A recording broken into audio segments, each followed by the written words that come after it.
Om Jin Yu Jin Jam San Pema Ge Salum Pola Yatsen Chogi Yodrum Ye Pema Jun Je Sodran Kordo Kadro Mumpe Kor Che Je Sodadruchin Jinji Lam Chi Jesus Sao Guru Pe Masi Ji Hom Om Orjin Yu Jin Jam San Pe Mage Salum Pola Yatsen Chogi Yodum Ye Pe Majun Je Sudran Kodo Kadro Mampe Kor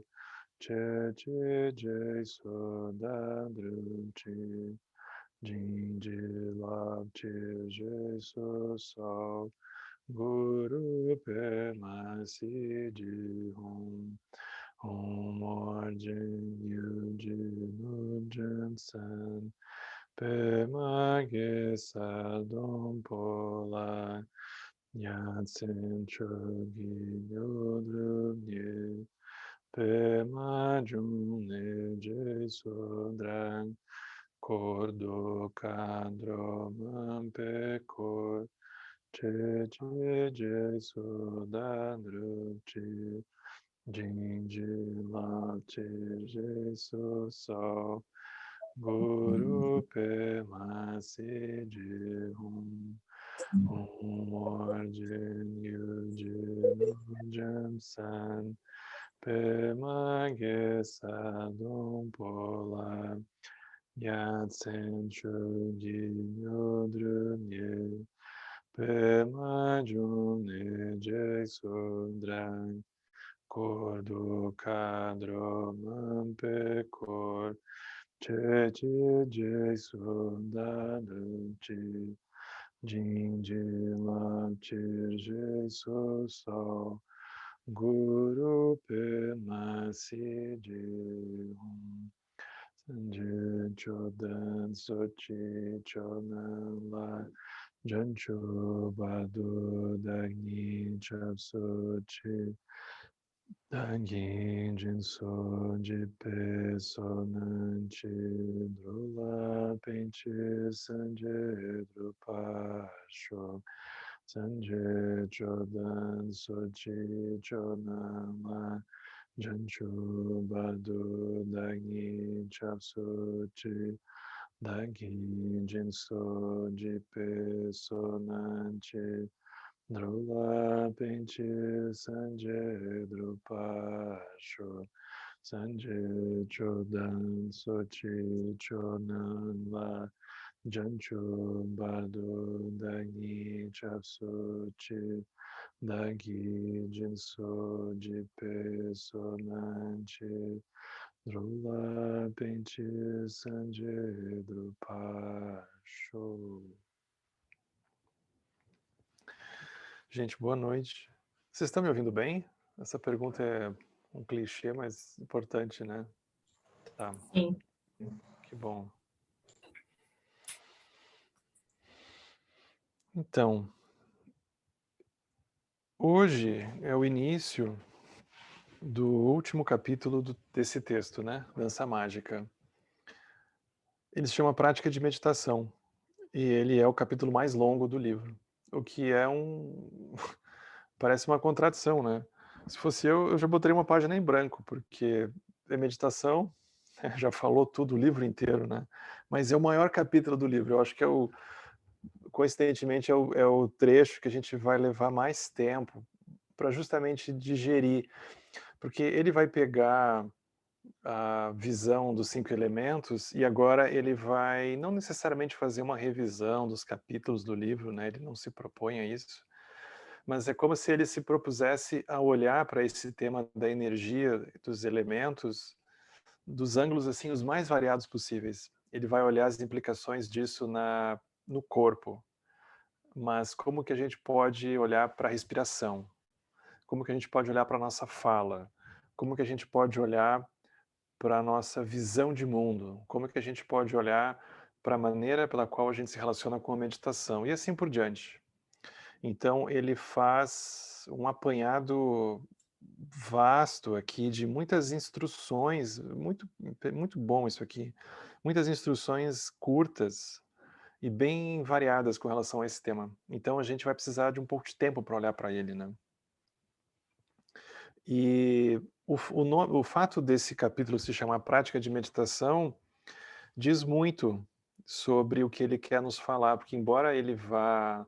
É um capítulo relativamente longo, olhando com relação ao livro, né, que nem todos eram desse tamanho, é como se a gente precisasse olhar para isso aqui como... E guardar quase que essa pergunta, né? Como que cada pedaço, cada parágrafo que a gente for olhando, eu posso, de alguma forma, contemplar na minha própria prática. É como que a gente transforma cada parágrafo que ele vai trazer aqui numa prática de meditação, numa prática de contemplação. Então esse é o que ele está tentando oferecer para a gente, né? O fato desse capítulo ter esse nome não é à toa, né? Então ele quer, de alguma forma, nos oferecer isso, né?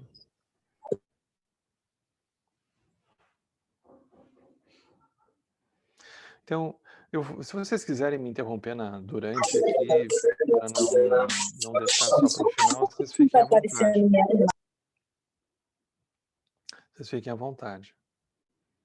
Então ele começa, não sei se vocês lembram, mas ao longo do texto ele sempre começava como se fosse uma estrofe, quase um poema, né? Aqui também, mas aqui tem um sabor muito maravilhoso, né? Em que ele diz assim: o meu avô da presença vigilante, aí se vocês olharem a nota de rodapé ali, que na verdade é a nota do tradutor, é mindfulness ou atenção plena. O meu avô da presença vigilante, da atenção plena, precisa cuidar constantemente da criança mimada, da mente deludida, a fim de salvá-la do desastre. No caso, a criança mimada somos nós, né? O desastre é o que a gente faz o tempo todo, uma vez depois da outra, né? E aí a presença vigilante é a gente tentar minimamente estar presente ali, né? Estar atento, estar consciente. Esse é o nosso desafio. Mas enfim, a gente não sabe não ser outra coisa senão essa criança mimada.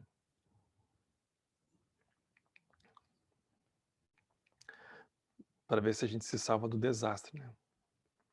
Aí agora vocês vão perceber, ele vai dizer, ele vai mostrar uns paradoxos muito bons assim para a gente olhar. Então, a gente vai ler primeiro, depois a gente vai comentar isso aqui. Ele diz assim: muitos santos disseram que, se você realmente quer praticar, é preciso ficar só num lugar até atingir a iluminação. Então, isso que a gente ouve sobre os retiros e sobre o fato da pessoa se levantar, tem uns textos que têm como se fosse um caráter um pouco dramático, né? Para não dizer muito. A pessoa senta e ela só se levanta se ela atingir iluminação. E olha lá, mesmo que raios e trovões caiam e o oceano se levante, a pessoa não se move, né? Então ela está lá. Então muitos santos disseram que você deve fazer isso. Aí Tilly Norbo, ele mesmo fala: bom, ainda que eu permaneça, ou pelo menos tente permanecer num só lugar como eles fizeram, esses santos, a minha mente de fantasia voa pelas 10 direções. Acho que talvez os santos estejam julgando com base em sua própria experiência e de acordo com as suas próprias faculdades. Porque para mim, nada funciona se eu não posso atrair o meu ego de águia para a jaula do samadhi por meio da concentração. Então é melhor que eu voe nas 10 direções, ainda que eu tenha perdido o costume social e as pessoas me chamem de errante. Isso aqui é super bonito, porque é como se ele dissesse: olha, eu tentei ficar num lugar só, até tentei seguir o que os santos disseram para fazer, mas não funcionou para mim. A minha mente, ela não se aquieta, ela não fica num lugar só. E aí ele vai mostrar esse paradoxo do esforço, porque ele precisa de todos os modos, tentar atrair o ego, ou seja, a própria sensação de identidade, para uma jaula, tem que amarrar. Aí aquilo não funciona direito. Aí ele acaba chegando na conclusão que é melhor ele se sentir à vontade para voar nas 10 direções. Então aqui é como se ele fosse justamente tensionar uma idealização que a gente tem com o isolamento, com o distanciamento, com a o ficar isolado, ficar parado, ficar imóvel, né. Aí ele vai dizer: "Isso por si só não vai resolver". Mas aí é como se ele trabalhasse com um extremo que a gente facilmente idealiza, a gente fantasia rapidamente, né. Vocês imaginam, se ele, que é o Tilenorbo, até tenta fazer isso, né, e a mente de fantasia dele sai voando, imagina a gente.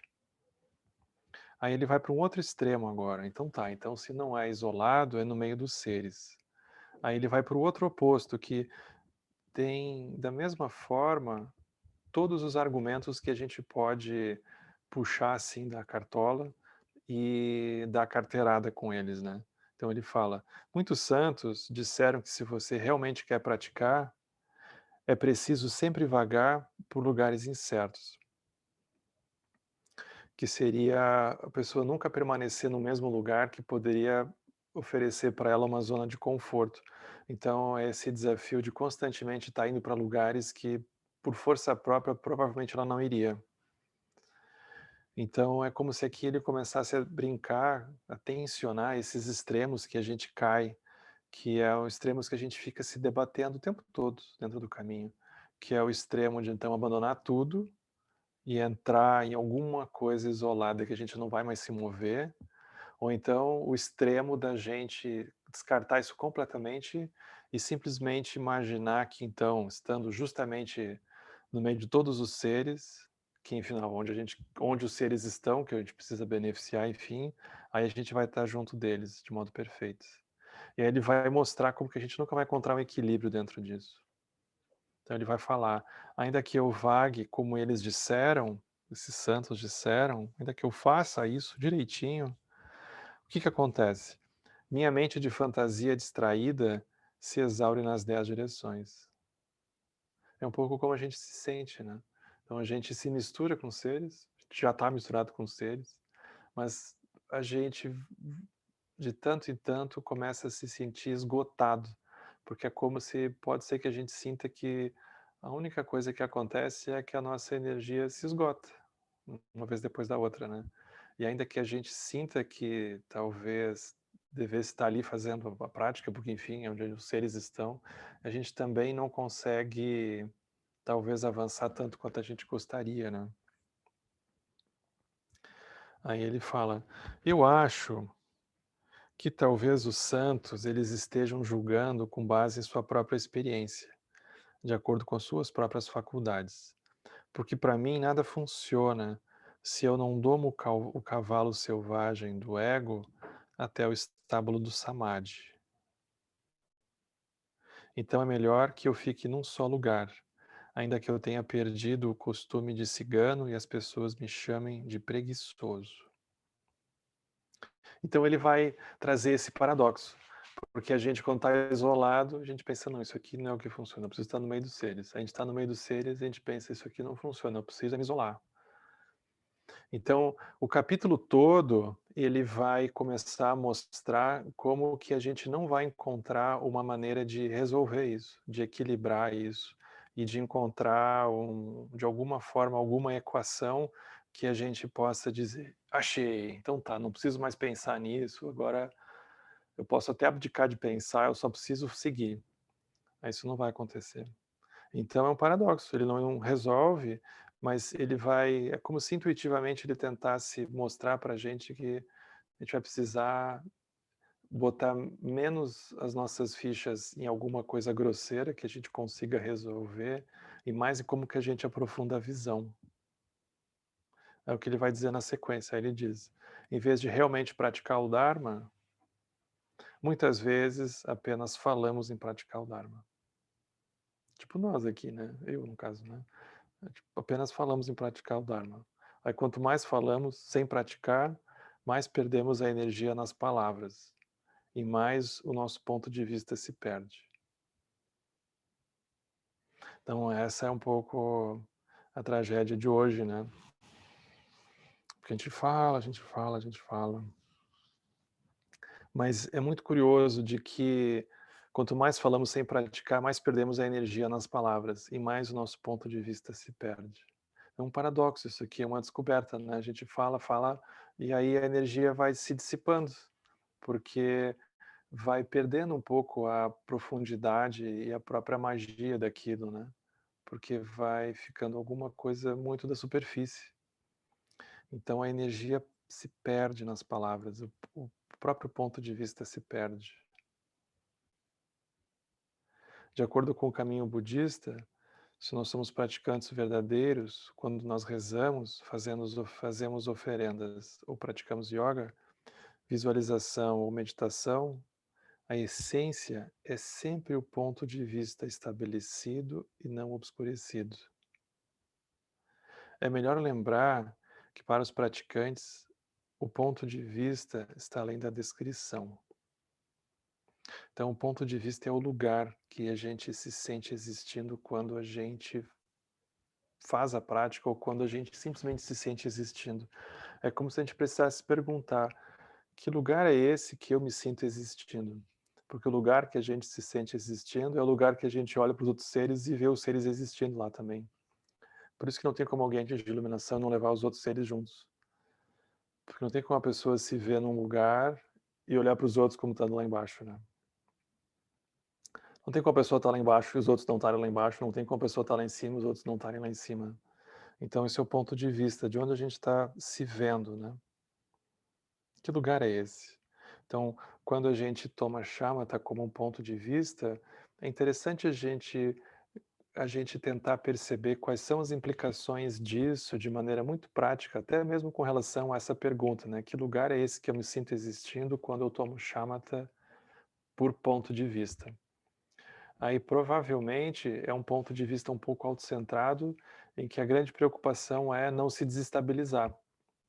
Mas a gente pode ser que não tenha nenhuma outra ideia além dessa. E isso não é uma crítica que tem por intenção abandonar essa prática. A gente, curiosamente, precisa dela, mas a gente precisa de outras. Então, quando a gente toma o Prajnaparamita, qual é o ponto de vista que a gente está tentando se aproximar naquele momento? É um ponto de vista muito mais aberto. Quando a gente toma contemplação da motivação, qual é o ponto de vista que a gente está tentando assumir naquele lugar? Como se todo o caminho fosse um jogo de perspectivas, que a gente precisa de todas elas, né? Agora, esse ponto de vista, além da descrição, é como ponto de vista que o próprio Lama tem oferecido no estudo do Surangama, né? Que o Ananda nunca pega aquilo, mas esse ponto de vista além da descrição é isso que está no Surangama Sutra, por exemplo. Aí aqui ele vai usar uma imagem que também é muito forte, né? Exemplifica muito isso. Que ele diz assim: certa vez havia um bando de aves migrando para o sul. O seu líder disse, o líder pássaro, né? Disse para os outros pássaros: não façam som algum ou nós seremos mortos pelos humanos. Então todas as aves começaram a falar: não façam som algum, não façam som algum, não façam som algum, até não haver mais silêncio algum no céu. Mesmo que não haja necessidade alguma de usar palavras para descrever a realização, ainda assim, cada vez mais, as palavras surgem para descrever a mente sem descrição. Então essa imagem é muito boa do pássaro, né?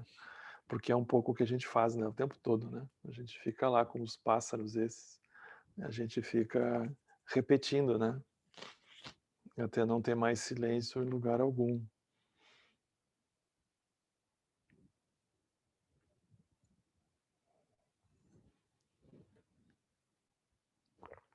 Então aqui ele não tem um subtítulo, mas ele vai mudar radicalmente de assunto agora.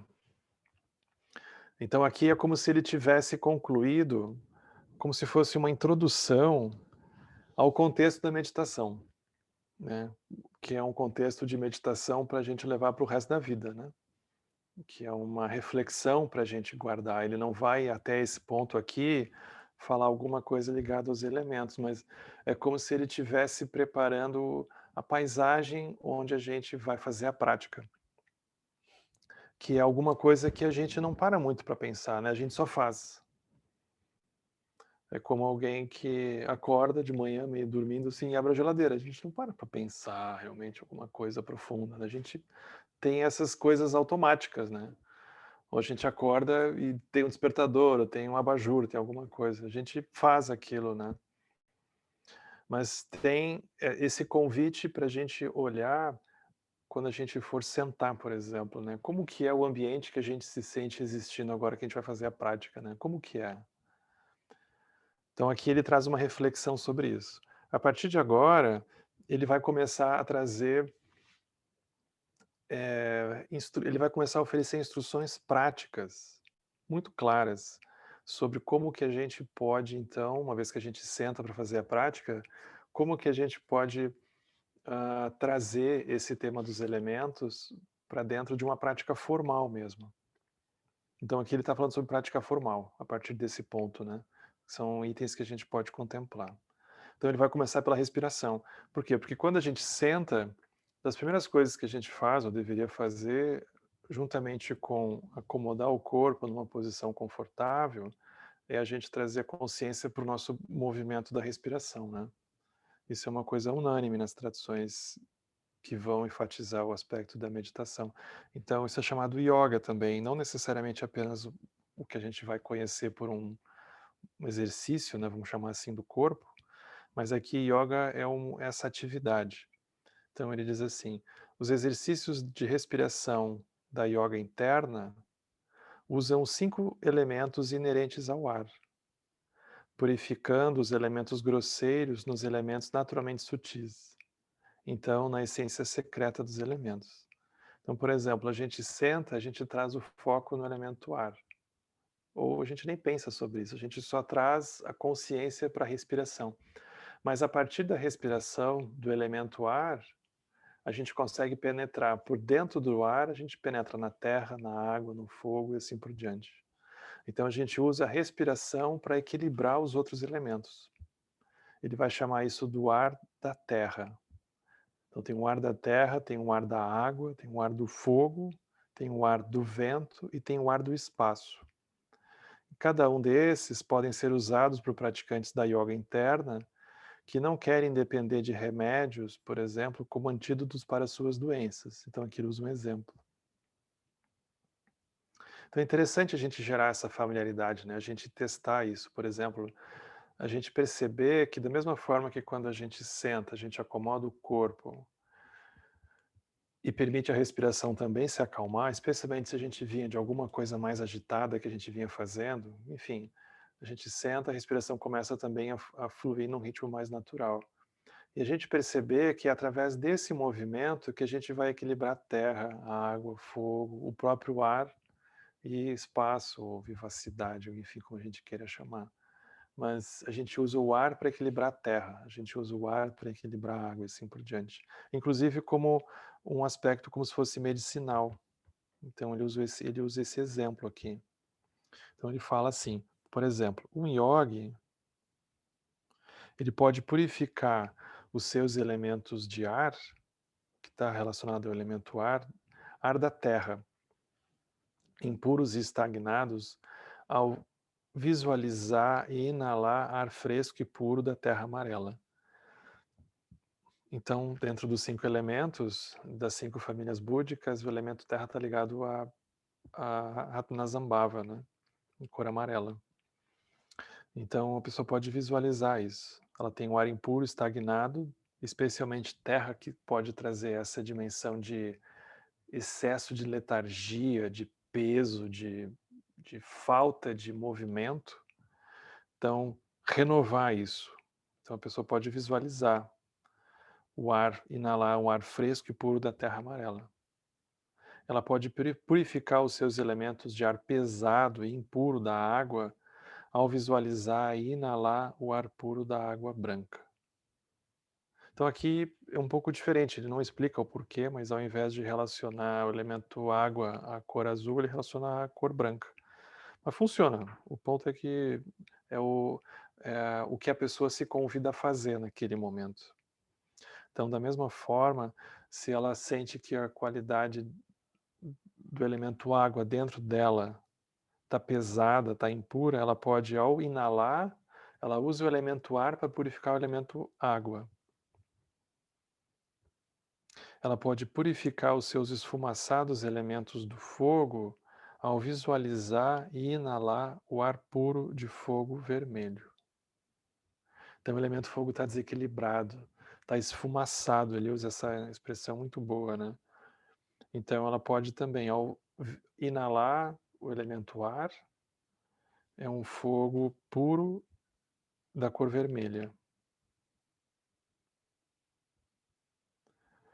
Pode purificar os elementos do ar de vento obscurecido, ao visualizar e inalar ar puro de vento verde. Então aqui o elemento ar, ela não só respira, né, de modo natural, mas é como se trouxesse um convite, uma consciência de que esse ar estagnado, esse ar impuro, talvez pesado, sem movimento, enfim, agora entra um ar fresco, que pode ser um ar da cor verde, um vento da cor verde, que faz então esse movimento, como o próprio vento faz esse movimento acontecer. E por fim, pode purificar então os elementos impuros de ar de espaço opaco, ao visualizar a forma leve e intocável, e inalar o ar puro e límpido do espaço azul. Então, o espaço que está opaco, ele está sem brilho, ele está sem vida. E ele agora, então, ao inalar, a gente usando o próprio movimento da respiração, que inevitavelmente vai acontecer, a gente aproveita isso para, de alguma forma, a gente produzir quase que uma renovação desses elementos que já estavam presentes, mas provavelmente de alguma forma estagnada, de uma forma impura, de alguma forma sem vida, vamos dizer assim. Então é muito bonito essa imagem de usar o elemento ar como um veículo para purificar os outros elementos. A gente usa a respiração como um veículo para purificar, para equilibrar, para quase que regenerar esses elementos dentro da gente. Então aqui são instruções muito, muito pontuais, né? Por isso que se chama meditação o nome do capítulo, né? Ele começa daqui para frente a trazer isso, né? Então isso aqui já é uma sessão de meditação para a gente, já é um roteiro de meditação, só esse parágrafo aqui, né? Então isso aqui a gente já pode tomar, assim, é quase que anotar do lado ali, isso aqui já é um roteiro de meditação para a gente gerar familiarização com essa qualidade dos elementos. E os efeitos, né? É muito interessante ele trazer esse aspecto da saúde, porque tem um impacto direto, né, na qualidade dos elementos, no estado de saúde da gente.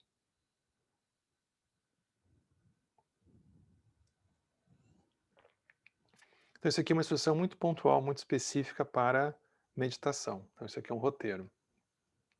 Agora, vamos supor que além disso, né, além dessa meditação, a gente queira fazer outras coisas. Então, por exemplo, a gente queira fazer yoga como a gente, a partir de um senso comum, conhece, né? Hatha Yoga, Ashtanga Yoga, enfim. Que a gente vá fazer, vamos dizer assim, uma atividade física, né? Então ele vai falar, exercícios de yoga podem ajudar uma pessoa com um corpo desconfortável e mal proporcionado. Eu acho boa essa expressão, mal proporcionado, porque a gente sempre acha que tem um pé que é muito grande ou muito pequeno, né? Ou que tem um ombro que é um pouco para baixo, que é um pouco para cima. Então, é desproporcional. E desconfortável também, a gente sente assim, que tem uma dor nas costas que não passa, então tem um nível de desconforto. Então a gente sabe que precisa fazer alguma coisa além de simplesmente respirar, né? Então, é como se agora ele começasse a não só trazer a instrução da meditação específica, né, para uma prática formal, mas é como se ele começasse agora a nos ajudar a refletir sobre o que acontece da perspectiva dos elementos quando a gente começa a jogar luz numa prática de corpo, por exemplo, né. Então ele vai utilizar essa nomenclatura, ele vai falar dos elementos grosseiros, que aparentemente é o que a gente tem interesse a princípio, né, quando a gente vai fazer uma atividade física, por exemplo, um exercício. Mas como que essa aspiração pelo elemento grosseiro que a gente tem, ela não está desconectada dos elementos numa dimensão mais sutil. Então ele vai falar assim: porque os elementos grosseiros, pesados e visíveis são a fonte dessas qualidades, a pessoa que acredita em e depende dos elementos sutis, invisíveis e leves, ela pode, temporariamente, atingir um corpo confortável e bem proporcionado nessa vida atual. Então, a pessoa se esmera, ela pode então ter um corpo confortável. É bonito isso, né? Ou seja, com menos dores, pelo menos, né? Tem menos ranger, né? E bem proporcionado. Então é como se a pessoa desse uma esticada, né? Aquilo fica um pouco melhor, né? Bem proporcionado. É bonita essa palavra. Nessa vida atual. Então, não é uma coisa assim para a próxima, né? Nesse corpo, a princípio, alguma coisa a pessoa já conserta. Só que o que acontece? E aqui que é interessante, né, a descrição. Ele diz assim: quando o praticante de yoga purifica os elementos grosseiros, os elementos sutis do corpo, eles se tornam visíveis. Então, isso aqui é muito interessante pensar, né? Porque, por exemplo, quando a gente olha para o corpo de alguém, por exemplo, a pessoa antes de fazer um exercício, como ele chama aqui, né? E tá desconfortável, a pessoa se sente desconfortável com o corpo. Vocês vejam, ele não está falando de um sentido estético aqui. Não se trata disso. Mas a pessoa tem um desconforto que pode estar a ver com, sei lá, um encurtamento, alguma coisa do próprio corpo, né? Alguma questão relacionada à saúde mesmo, né? Ou, enfim, a pessoa, ela de alguma forma está com os elementos desequilibrados. Pode ser que ela esteja se sentindo excessivamente cansada, sem energia, ou ela está se sentindo muito aérea, ou ela está se sentindo molenga, sem tono, sei lá, a pessoa pode estar trazendo os mais variados sintomas, né, ou mais variados exemplos dentro disso.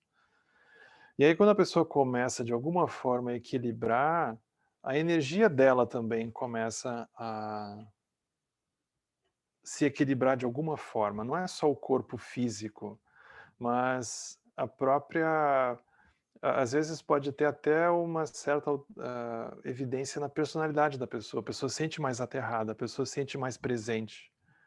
Então, às vezes, a pessoa está muito aérea, ela começa a fazer exercícios que ela vai precisar de atenção, seja para se equilibrar ou para fazer força, a pessoa dá uma aterrada, né?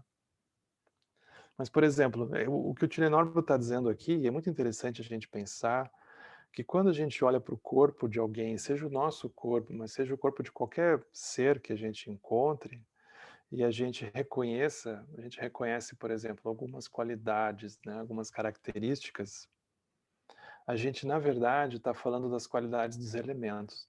Só que a gente nunca usa essas palavras assim, né, do tipo, a gente olha para uma pessoa e pensa assim, nossa, mas que elemento terra.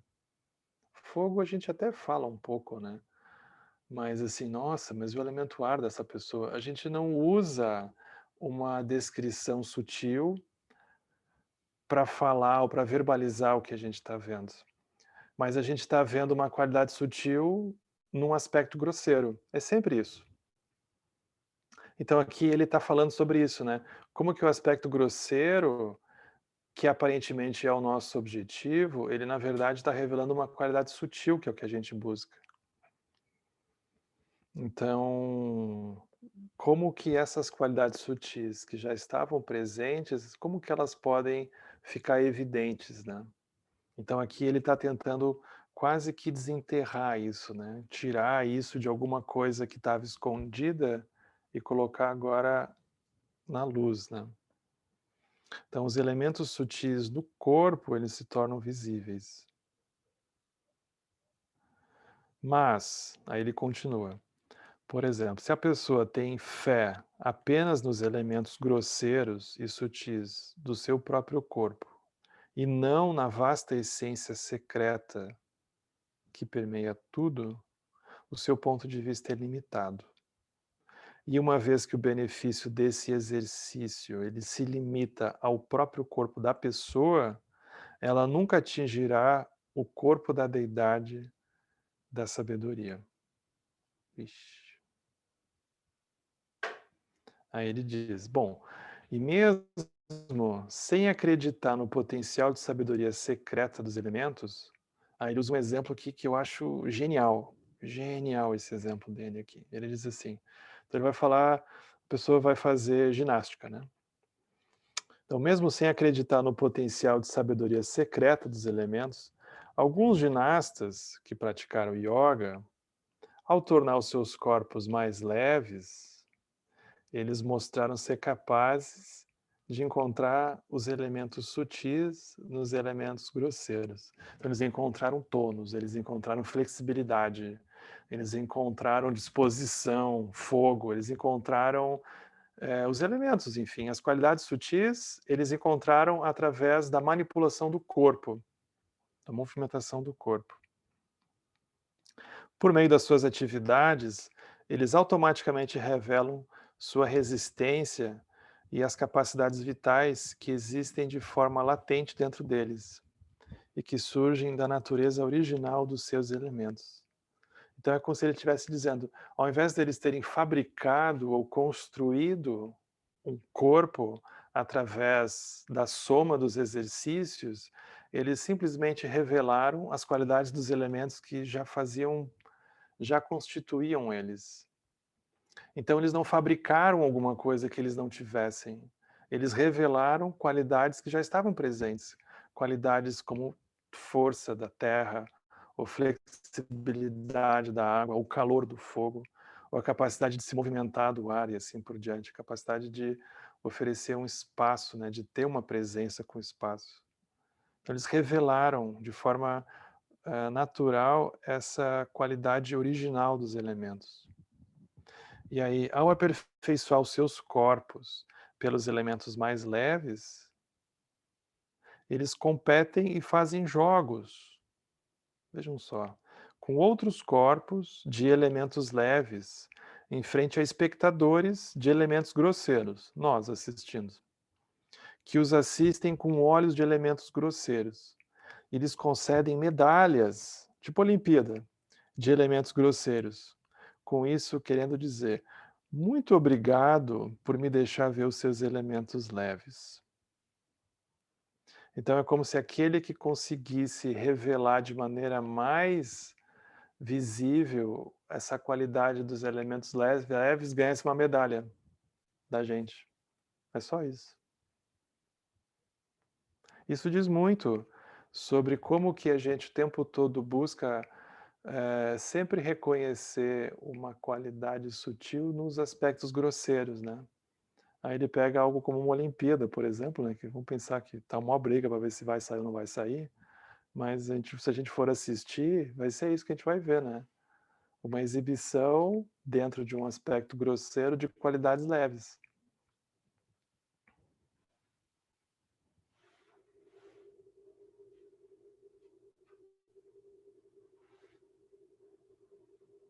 Praticantes budistas que acreditam no fenômeno da deidade compreendem que esses são leves, invisíveis, desobstruídos e que podem miraculosamente aparecer em qualquer lugar, porque permeiam tudo. Devido a isso, reconhecem o potencial secreto de sabedoria dos elementos nos seus próprios corpos e praticam com visualização, sadhana e mudra. Então, como fazer a gente mesmo reconhecer o aspecto não só grosseiro e sutil, mas também o aspecto secreto desses elementos, né?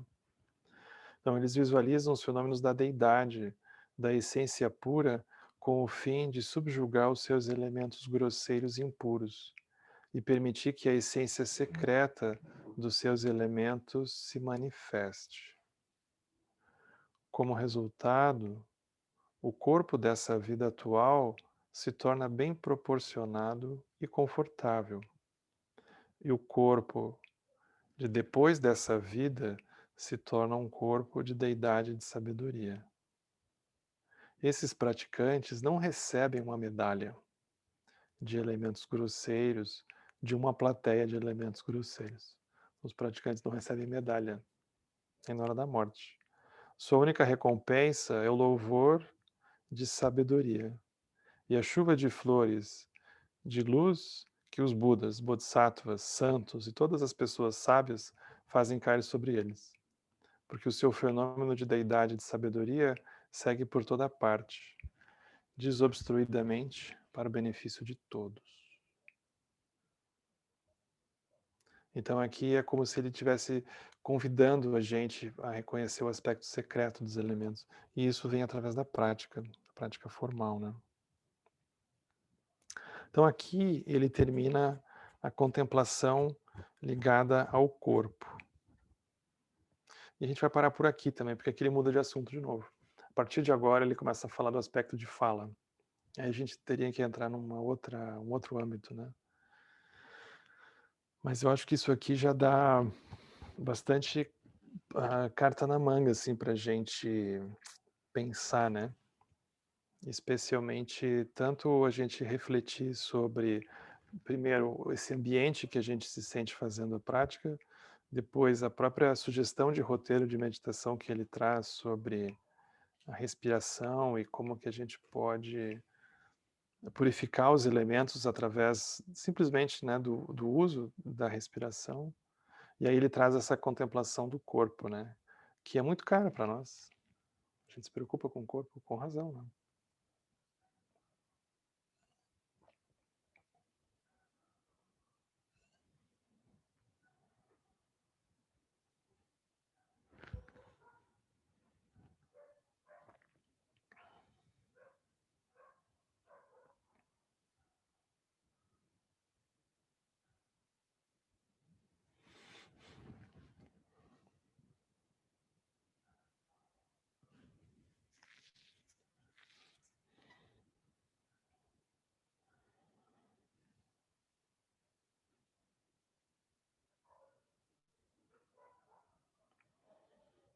Vai, Lu, por favor. Não vai dizer que foi sem querer. Tá certo. Não, eu vou falar. É que eu fiquei com vergonha de falar, mas eu vou falar. Não, assim, eu tô passando por uma questão de corpo tem uns dias, assim. E eu fiquei olhando, há um pouco mais de um tempo atrás, até conversei com a Sandrinha, passei por uma... Assim, como é interessante essa questão dos elementos sutis e grosseiros, assim, refletidos no nosso corpo. Eu passei por uma situação e fui conversar com a Sandrinha. Eu tive uma gripe, assim, do nada, sabe? Assim, uma gripe dentro de casa. E eu tinha... Depois eu conversando com ela, eu disse, Sandrinha, eu acho que pode ter ligação. Eu tive uma discussão com a irmã e eu não pude falar coisas para ela, sabe? Ela desligou o telefone na minha cara. E aí eu não falei muita coisa para ela. E no outro dia eu amanheci com a garganta ruim e tal, e foi uma gripe de um dia. Claro que eu fiz por onde ficar boa, né? Tomei vitamina C, que eu já tomo, chá, gengibre, tem. E no dia que eu conversei com a Sandrinha, eu falei todas as coisas assim que eu tinha refletido sobre aquela situação e tal. E no outro dia eu mandei mensagem, Sandrinha, eu acordei perfeito, assim. Passou, tipo, passou tudo. Eu não tinha mais gripe, não tinha, foi assim, inacreditável. De uma quinta para sexta. A gente começou quinta-noite, fiquei. E aí, agora tu comentando isso, tem essa coisa, né, de corpo, às vezes, algumas coisas grosseiras podem, ou algumas coisas grosseiras podem ter um aspecto sutil. E assim, já tô com um tempinho fazendo prática de manhã e isso tem feito muito bem para mim, assim, eu não abro, eu acordo super bem e tal. Só que ultimamente eu não consigo mais ficar sentada porque eu gerei uma tendinite e aí eu fiquei, gente, o que que pode... Eu fiquei, enquanto tu falava, eu ficava assim, será que tem um aspecto sutil aí travando alguma coisa? Porque, sei lá, vai que... porque assim, mexeu muito também com muitos elementos grosseiros mesmo, assim, quando ele estava falando, né, fazendo descrição de exercícios, de yoga e tudo.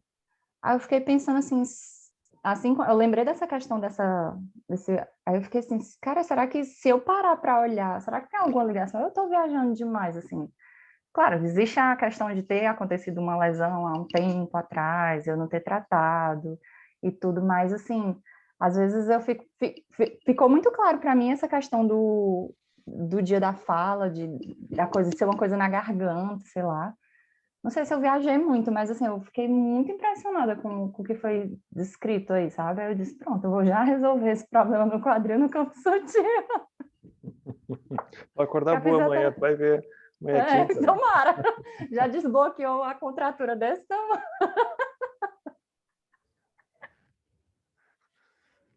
Não sei se eu Não, faz viajei muito assim. sentido, com certeza. A gente está cheio dessas coisas grosseiras que têm origem sutil, né?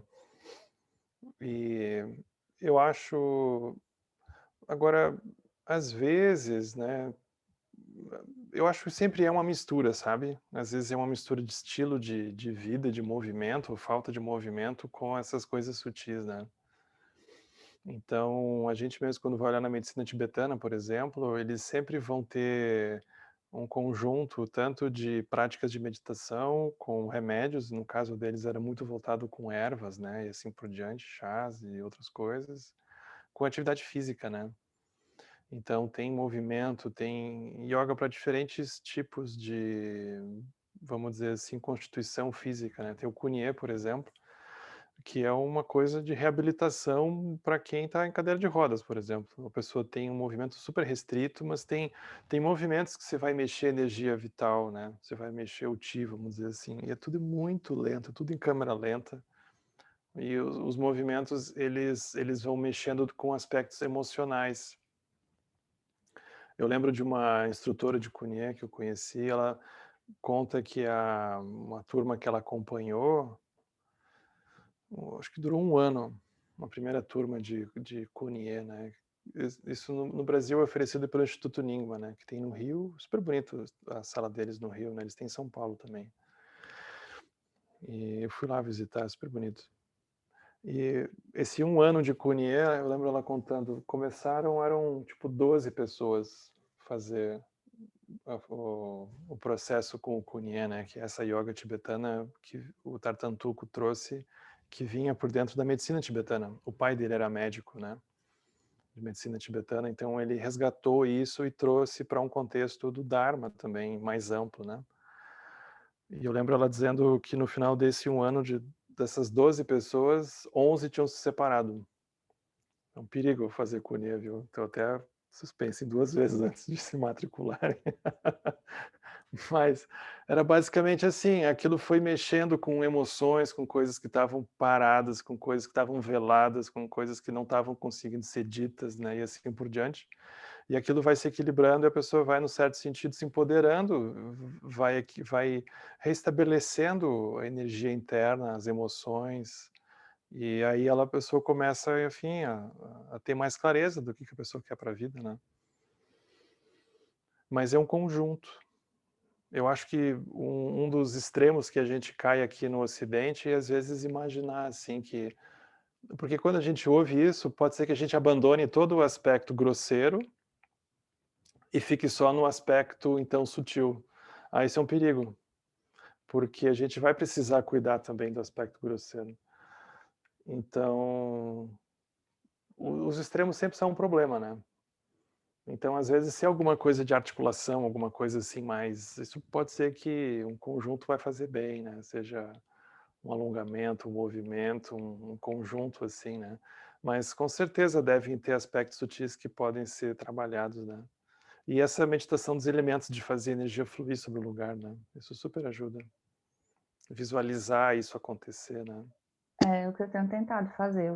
Estou fazendo deitada e fico tentando focar a visão, estou no local. Agora, o uhum, interessante é que eu estava vindo numa prática de yoga bem frequente, assim, sabe? Diária e tudo. E aí eu introduzi uma atividade física, um pouco que acabou que machucou mais, assim. Mas interessante que junto com essa prática da yoga diária e tudo, muitas questões sutis foram sendo trabalhadas, assim, eu fui conseguindo equilibrar mais até minhas emoções dentro do relacionamento que é sempre problemático em casa com mãe. Eu não sei vocês, mas eu tenho. E aí, peraí, eu vou rir, peraí. Aí é isso, assim, mas foi muito interessante ter esse desbloqueio, sabe? uhum, E aí eu senti que, tipo assim, isso surgiu de alguma forma para dar uma freada, assim. Aí eu parei a prática, parei tudo, eu sigo só com. Mas vou olhar, eu até agradecer a Norine, que vou atrás de ler um pouco sobre isso, assim, achei bem uhum. interessante. Tem Obrigada. exercícios ótimos, exercícios ótimos. Nossa, tem muita coisa interessante, né? Mas a gente nunca olha aquilo como se fosse uma coisa final, né? Exatamente como tu trouxesse, né? Aí acontece uma coisa dessas, aquilo dentro de um caminho, aquilo é um indicativo de alguma coisa. E a gente segue, né?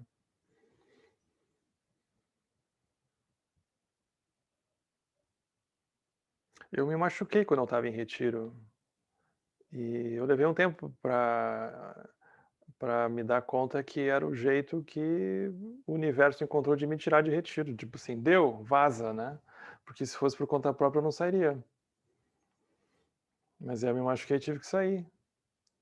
Mas é assim, né? A gente não aceita aquilo no início, né? Mas se me deixasse eu ficava lá. É um paradoxo isso, né? Mas é assim. Oi, Angela. Oi,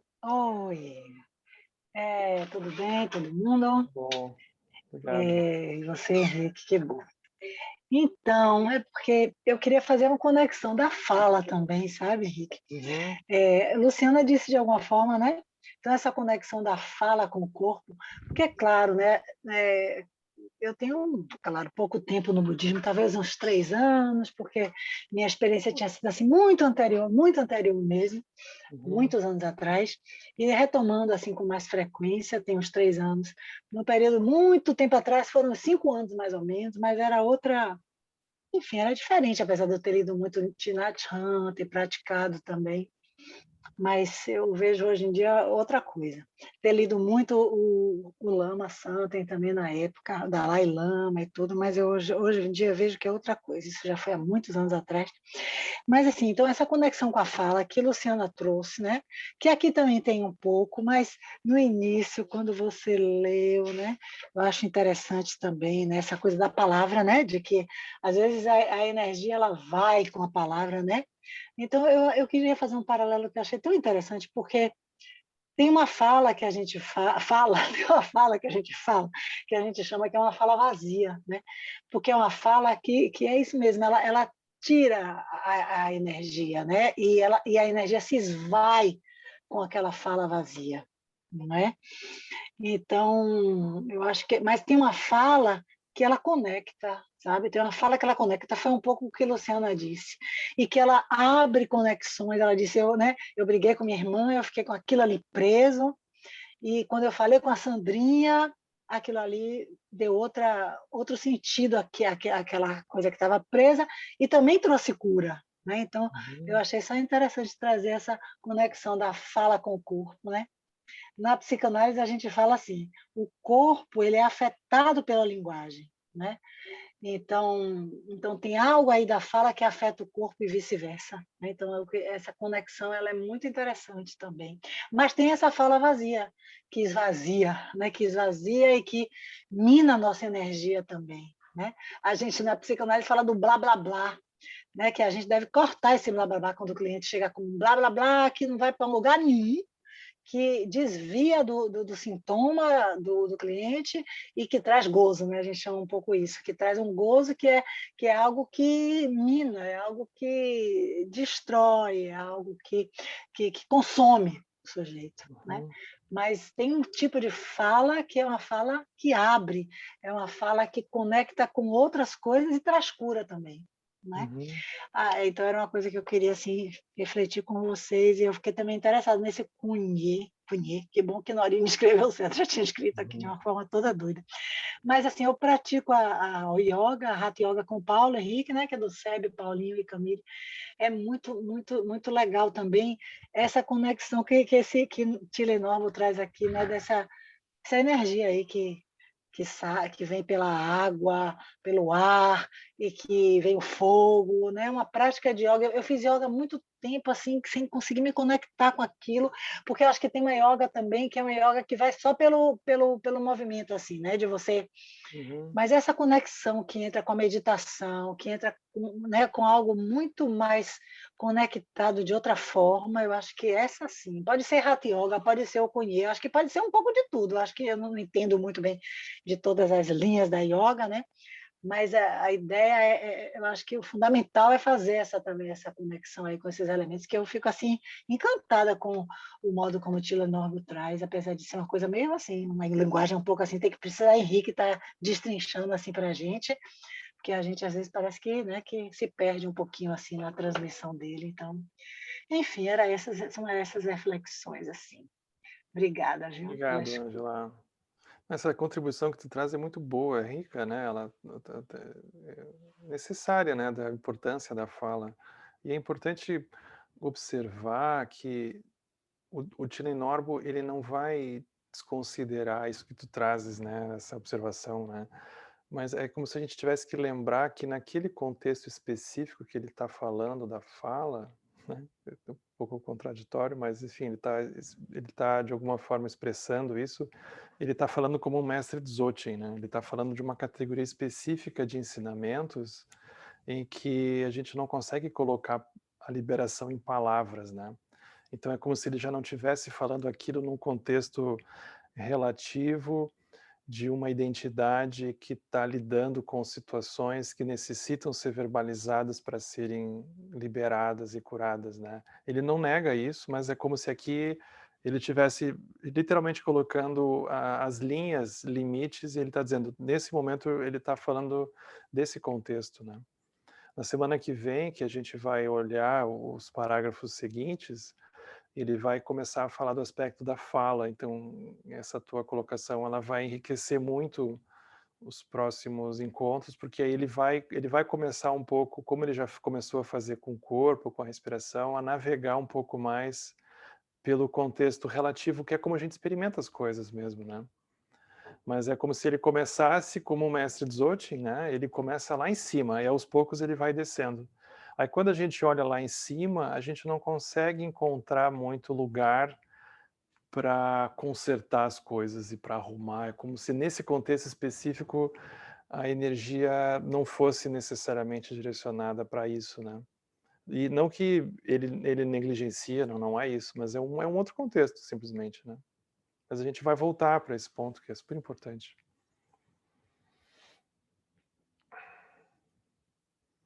Oi, Francisco.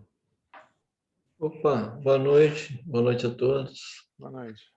Eu não sei se vocês viram, tem um filme, Poder Além da Vida, que é uma situação mais ou menos invertida em relação ao que foi dito, né? Tem um jovem que ele é atleta olímpico e que ele é Já super vi, agora eu lembrei. identificado, assim, aquele ego bem grande, né? Aí ele passa por aquela impermanência, né? Que ele praticamente fica inutilizado, né? Uhum. E ele encontra um Bodhisattva, né? Que Uhum. O professor dele, né? posto de gasolina. Você viu esse filme? Uhum. Agora eu Aí ele lembrei. vai dando os toques assim, ele vai desbloqueando, né? Uhum. A energia do rapaz e fazendo com que o rapaz se ligue em outras coisas e Uhum. saia daquele espaço de autopiedade, né? E vai tirando, né? Às vezes dá até para lembrar o diálogo de Dom Juan com Carlos Castaneda, entendeu? Uhum. Uhum. E tem essa questão do corpo, né? Que o rapaz era assim, era super atleta, né? Ele era muito bom naquilo que ele fazia, mas ao mesmo tempo ele era muito vaidoso, assim, né? E aí vem a impermanência e tira tudo que tinha, que ele dava mais valor, né? É interessante, né? É verdade, esse filme é bem lembrado, esse filme é super bom para pensar essas coisas. E a questão também, assim, ele teve um problema grave, né? Que ele ficou impedido de exercer atividade física e, ao mesmo tempo, ele foi trabalhando isso energeticamente, né? Praticamente o filme todo é assim, né? Aqueles tapas que ele vai levando durante o filme, né?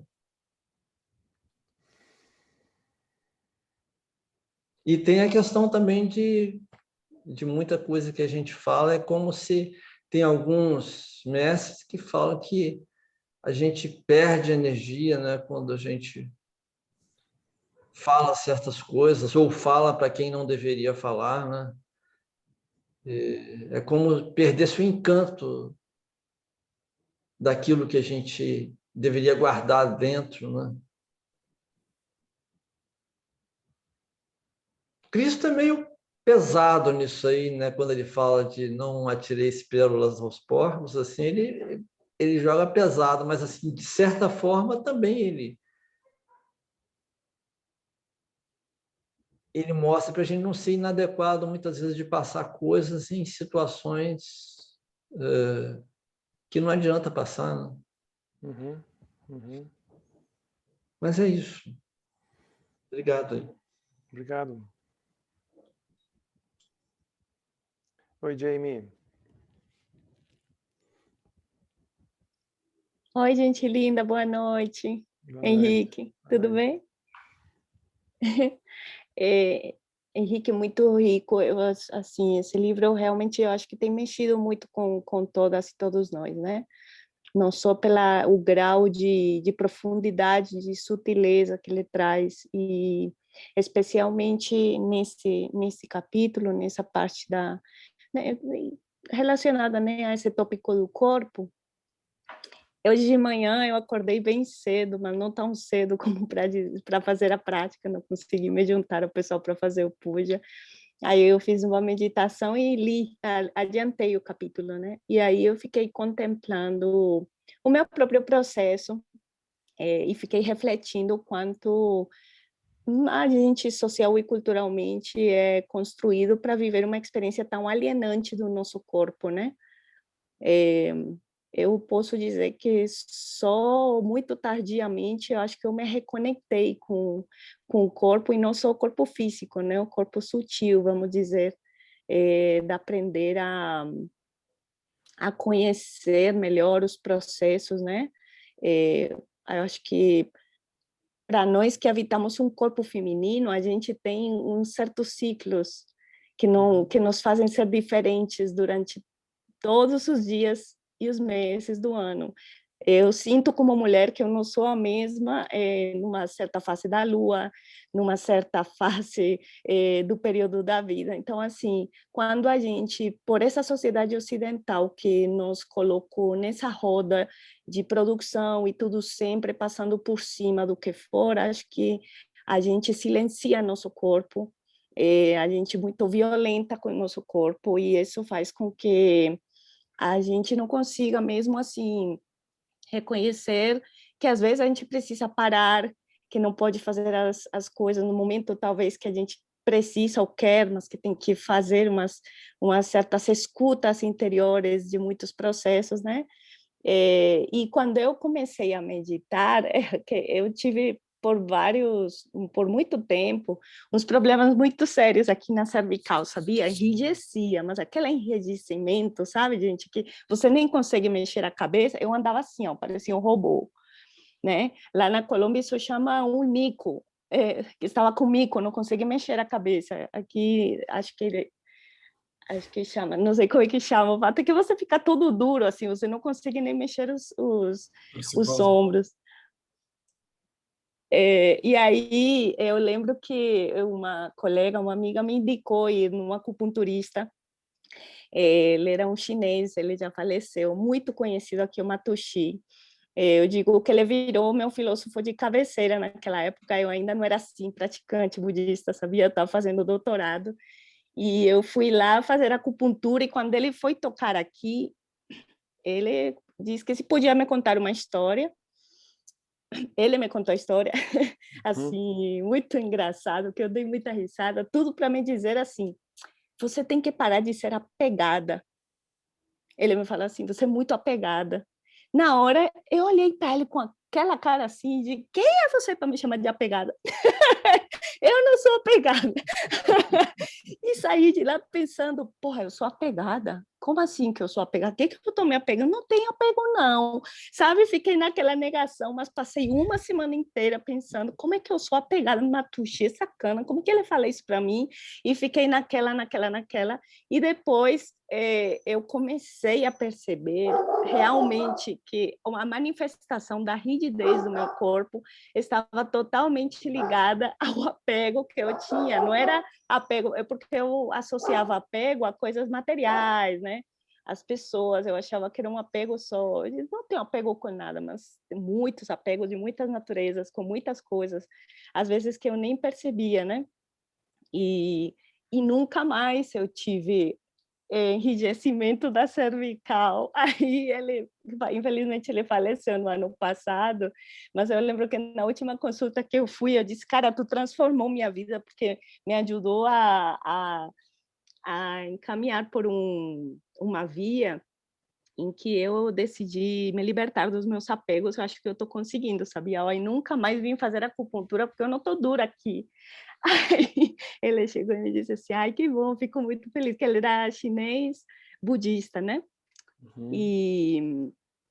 E ele mesmo me encaminhou pelo Qigong, né? No SEB aqui em Salvador, a gente tem aula de Qigong, e eu já tenho uns 4 anos que faço prática de Qigong, e é incrível, Henrique, assim, é uma prática também de movimentos super leves, totalmente suave, concentrados, né? Com a respiração, e aprendi que realmente se você concentra o movimento da sua energia de forma leve e conectada com o seu corpo, você consegue desbloquear o que for, às vezes até sentimentos que você tenha você não é só no corpo grosseiro, nesse corpo sutil. Ano passado mesmo, durante a pandemia, tive chikungunya e fiquei com aquelas dores, assim, bem concentradas nas articulações, e a professora de chikungunya mandou fazer 2 exercícios em que eu não mexia nada, eu só respirava e imaginava a circulação da energia e concentrava meu chi, e te juro que, assim, em menos de 2 semanas eu estava super bem, comparado com as colegas que estavam tomando corticoide e todas aquelas coisas para melhorar. Então, acho que eu acho que o Tylenol, ele tá, como ele fala no início, né? Que se os santos falam uma coisa e a gente não se identifica com elas, mas muito do que ele traz da experiência dele, dá para a gente se conectar e compreender como é que realmente esses elementos eles estão presentes e como a gente pode identificar eles em coisas às vezes que não são assim em especificidades muito detalhes da vida muito sutis mesmo, mas que são bonitos da gente entender que pode até alterar, né? Alterar, desbloquear, fazer com que eles fiquem mais leves mesmo. Eu acho isso muito lindo, que possa ter essa possibilidade.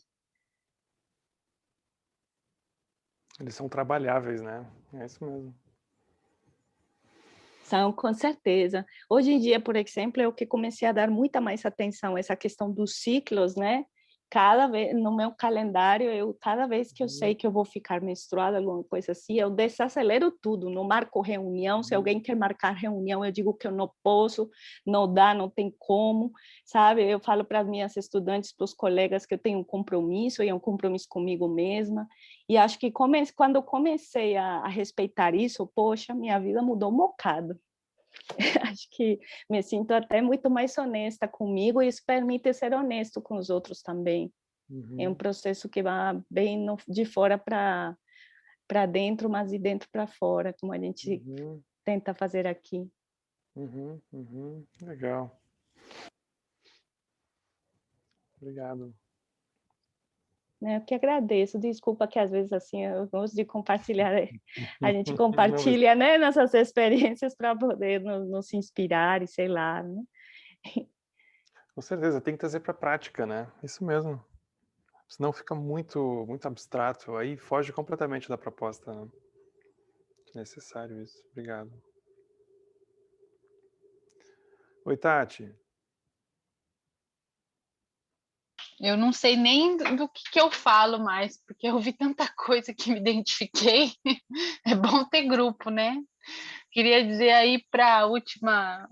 Como que ela chama, Henrique? Eu estou aqui com a Jamie, né, Jamie? Eu estou naqueles dias, viu? E é realmente desacelerar. Estou achando que eu vou seguir esse exemplo seu aí. A gente fica totalmente assim com energia mais baixa e tudo mais. Sabe, eu só queria também compartilhar, assim, o que foi dito, a questão da importância da... algumas falas realmente são curativas, né? A gente consegue, através da fala, se curar e evitar doenças, mas eu só queria também compartilhar uma experiência que eu tive. Eu fiz 5 anos de teatro, né? Com os elementos da natureza, a gente dançava os elementos da natureza. E foi impressionante como esses 5 anos me abriu uma nova perspectiva. Parece que eu interrompi um discurso de um pensamento doentio, assim, né? Que a gente começa a ter quando a gente vira adulto. E eu tinha mais contato com o mundo. E meus filhos estão aqui, que você me desculpa aí, o som de fundo. Mas assim, eu tinha um contato muito mais próximo com as sensações, com a água, com o fogo. Então é só também para compartilhar. Obrigado, a gente precisa disso, né? A gente ainda mais agora, porque, pensa, a gente mora numa cidade, né? Em maior parte dos casos de nós aqui. A gente fala terra, a gente não vê terra, né? A gente tem, assim, o chão, tem o asfalto, tem o cimento, mas é terra, né?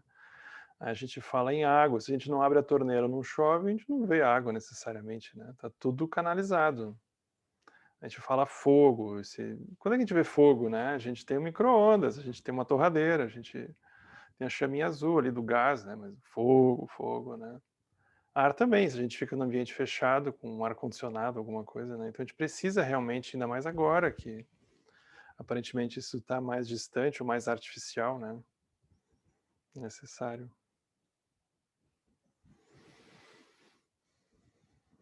Oi, Tamara. Oi, Henrique. Oi, gente. Tudo bom? Então, assim, eu tenho umas coisas para falar, não sei se vai dar tempo de falar. Você me corta se você achar que não dá. Pode deixar. Eu queria só, complementando o que a Ângela falou e um pouquinho do que a Tati falou, essa coisa da fala, né? Eu fiquei bem preocupada que você falou que quando a gente fala bastante, perde energia nas palavras. E eu tenho o costume de falar bastante e de escrever bastante também. E não perde energia a princípio. Mais ou menos, assim. Não sei se eu perco. Sei lá se eu teria mais se eu não fizesse isso. Sim. Vai saber. E assim, só que para mim é a única opção, porque tipo a meditação, a impressão que eu tenho é que não rende, eu fico lá sentada, mas eu fico viajando, assim, eu não tenho essa concentração. Então, para mim, a fala e a escrita é como se fosse uma forma de soltar e de trazer outras perguntas, porque eu não consigo sentar e ficar pensando numa coisa só. Mas tu sente que tu segue falando quando tu medita? Então, quando eu comecei a meditar, eu falei assim, não, vou conseguir, né? Porque eu queria, eu estava empenhada. Aí eu ficava... Empenhada em parar de falar. Primeira meta era ficar sentada, né? Já era uma grande coisa. Claro. Mas aí eu tentei fazer um diáriozinho, assim. E aí eu fiz tipo 1 ano inteiro diário. Só que aí eu percebi que eu só escrevia, tipo, as coisas que eu pensava durante a meditação. Uhum. E aí eu não sei se era o que precisava fazer, entendeu? Porque assim, eu ficava pensando, então aí como assim? Sempre o meu diário tinha muita coisa escrita. Eu falei assim, eu não fiz o que eu tinha que fazer, que era tipo tentar soltar os pensamentos. Eu só escrevia o que eu pensava. Então, tipo, é essa que é a questão. Então, eu acho até que ele vai falar depois disso no próximo encontro, né? Mas, assim, eu só quis trazer que, assim, a única forma que eu tenho é falando. Então, às vezes, eu acabo falando mesmo. Desculpa, né? Enfim, é o jeito que eu consigo. Nem sei se eu consigo direito. Aí, assim, a outra coisa que eu ia falar é que você falou daquele negócio dos aspectos sutis e dos grosseiros e da Olimpíada e que quem ganha a medalha é o cara que tem o melhor resultado grosseiro. Aí eu só fiz uma associação, aí eu não sei se está certo também. É que, tipo, quem ganha a medalha é a pessoa que tem o melhor resultado, aquele que fez o melhor tempo, ou então fez o melhor ponto.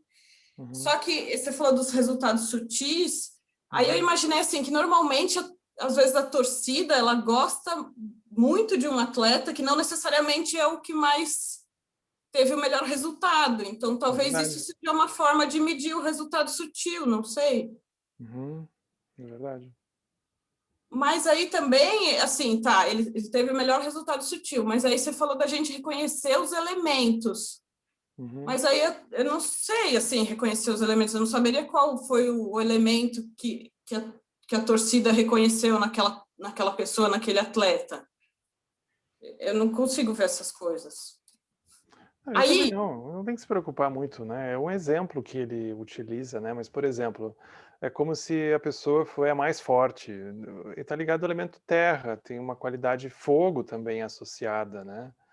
A pessoa teve uma flexibilidade maior, uma precisão. Então, é como se ele tivesse, como se fosse tirando de uma visão que a gente tem, às vezes, excessivamente grosseira e vendo aquilo como qualidades sutis que a pessoa conseguiu, de alguma forma, se aproximar e reconhecer, né?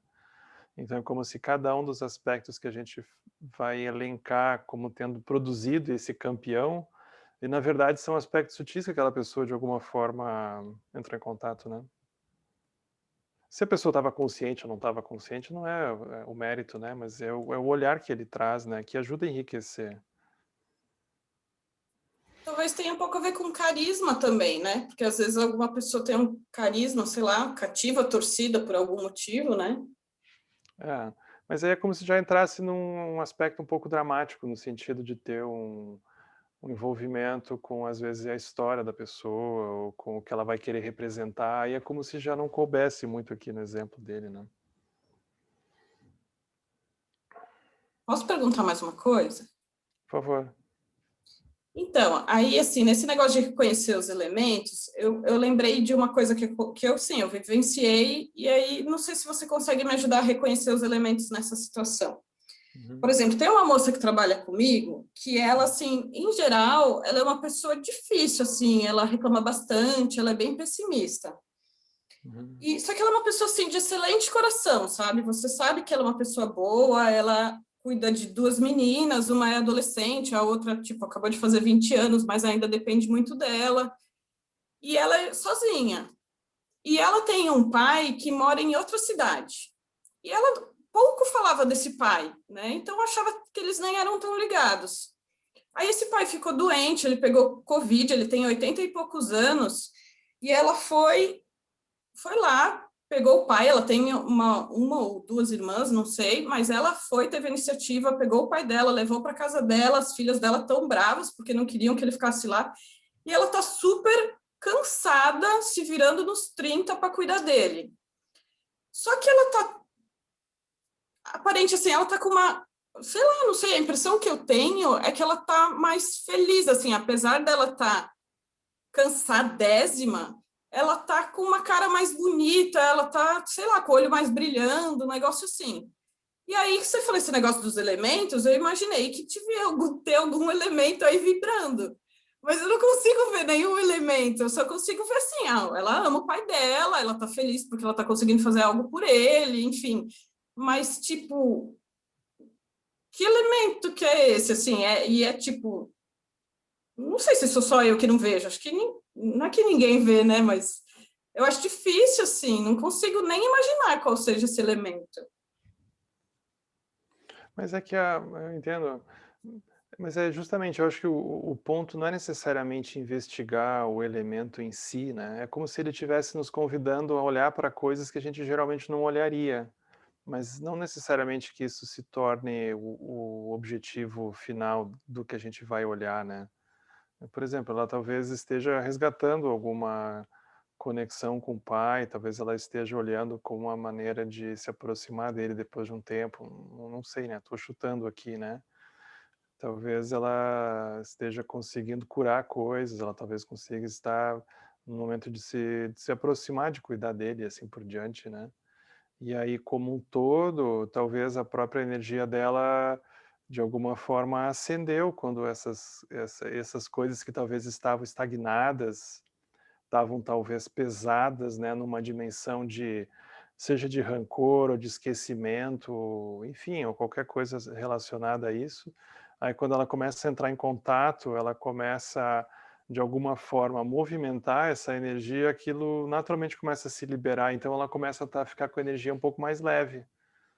Então não é que tem um elemento terra que está mais evidente, um elemento ar que esteja mais evidente, mas é como se a presença dela, por ela estar justamente talvez movimentando isso que talvez estivesse estagnado, tivesse esfumaçado, né, como o Tilenor usa do elemento fogo, né, e assim por diante, um ar que não estava movendo direito talvez, ou uma água que estava pesada, que estava parada, aí começa a mover essas coisas e a energia começa a ficar mais leve, a pessoa começa a ficar mais radiante, porque circulou alguma coisa que estava ali estagnada, começou a circular, mas não tem necessariamente a ver com um elemento específico, né? É como se tivesse que olhar para o conjunto.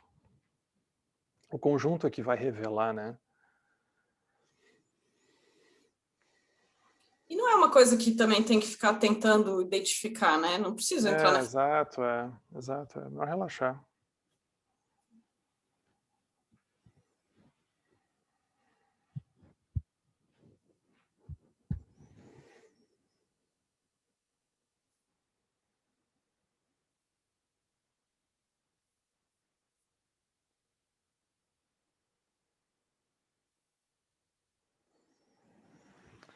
Então tá bem. Então, seguimos. Para quem for acompanhar, amanhã de manhã tem estudo do Surangama, né? Também fica gravado. Esse final de semana não vai dar o retiro, então a gente não tem estudo, né? No sábado. Tem retiro sábado e domingo, né? Mas a gente Henrique, semana que você vem. colocou no Canvas o último encontro do sábado? Não coloquei. Ah, tá. Não coloquei. Porque eu notei, aí eu só ia perguntar, porque como não vai ter sábado... Não botei, eu juro, confesso aqui, minha confissão, não botei. Mas vou botar, prometo. Longe de me impressionar qualquer coisa, põe quando você Não, quiser. imagina. Tá certo. Não, obrigado por lembrar. Obrigado por lembrar. Você tá firme lá no Canvas, bonito de ver. Até peço desculpa se eu escrevo demais aí pro pessoal. Eu não consigo. Tá certo. Não é que nem Twitter, né? Que tem um limitezinho, né? A pessoa bota ali todos os caracteres e deu, né? Eu fico imaginando se a Tamara fizer retiro fechado, ficar em silêncio, a energia dela vai. E quando você fica em silêncio, né? Vai aquela coisa. Como é que Esse é um vai ser, mistério. amiga? Esse é um mistério que vai acontecer. Tem que fazer um dia para ver. Eu achei que o Henrique tinha me bloqueado, por isso, tipo assim, de repente ele liberou o Canvas para todo mundo, mas ele me cortou lá. Bom, vai saber, né? Você conseguiu adicionar desenho? Porque acho que você está conseguindo adicionar desenho também, né? Eu botei lá uns Botou lá, 2 ou 3 anexou. desenhos. Não, tá bem sortido lá. Obrigado. Então tá bom, gente. A gente vai fazer a dedicação. Então que os méritos deste encontro se expandam e toquem a todos. Que o Mestre Universal da Paz e da Compaixão, Sua Santidade Dalai Lama, juntamente com todos os mestres de todas as tradições que veiculam essa mensagem, tenham longa vida. Que todos estejam a salvo de gerar pensamentos negativos, o obstáculo mais destrutivo. Que esses pensamentos nunca surjam em nossa mente. Que todos os seres também estejam livres de pensamentos negativos. Quem lob cho sum ring lo che zan lin sa sum cha par pel dro ju cho sum não adam hidrau do sum ele show.